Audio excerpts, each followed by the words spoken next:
आपके पास आए हैं और कुछ उपाय ना पूछे तो ये तो हो ही नहीं सकता। तो ऐसे कुछ विशेष उपाय जो हमें छठ पर्व के दौरान करने चाहिए। वैसे तो ये उपवास ही अपने आप में पूर्ण है, पर फिर भी कोई ऐसे विशेष उपाय जिससे घर में सुख शांति वृद्धि संतान सब सुख में रहे। आजकल के आप भी जान रहे हैं बच्चों के लिए बहुत शिकायतें आती हैं, बच्चे हमारे हाथ से निकल गए। तो ऐसे कुछ उपाय जो छठ पर्व पे किए जाएं।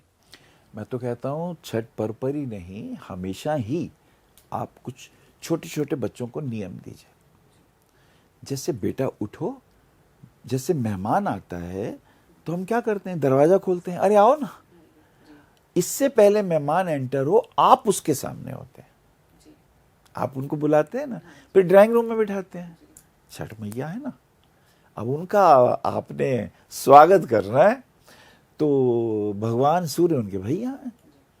सूर्य देव को प्रातःकाल, इससे पहले सूर्य आए आप उदय, आप खड़े हो जाएं और सूर्य इधर निकल रहे हो, इधर आप उनके दर्शन कर रहे हो, अब उन्हें प्रणाम करें।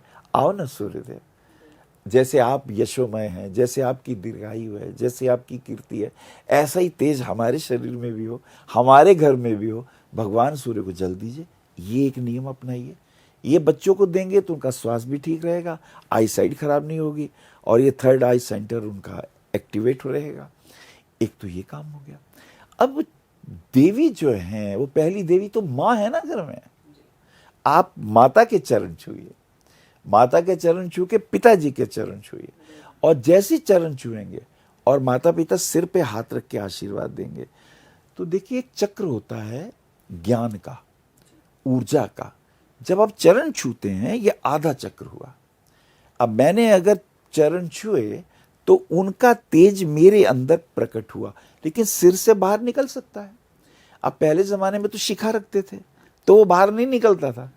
अब आजकल तो शिखा नहीं रखते, तो माता पिता को सिर पे हाथ रख देना चाहिए तो वो चार्ज हो जाएंगे। ऐसी गुरुओं का भी, ऐसी ज्ञानी जनों का भी, ऐसे जो आपसे ज्यादा तपोमय हो, ज्ञानमय हो, ध्यानमय हो, उनके चरण छुएंगे आप चार्ज हो जाएंगे। एक ये दूसरा नियम दे दीजिए बच्चों को।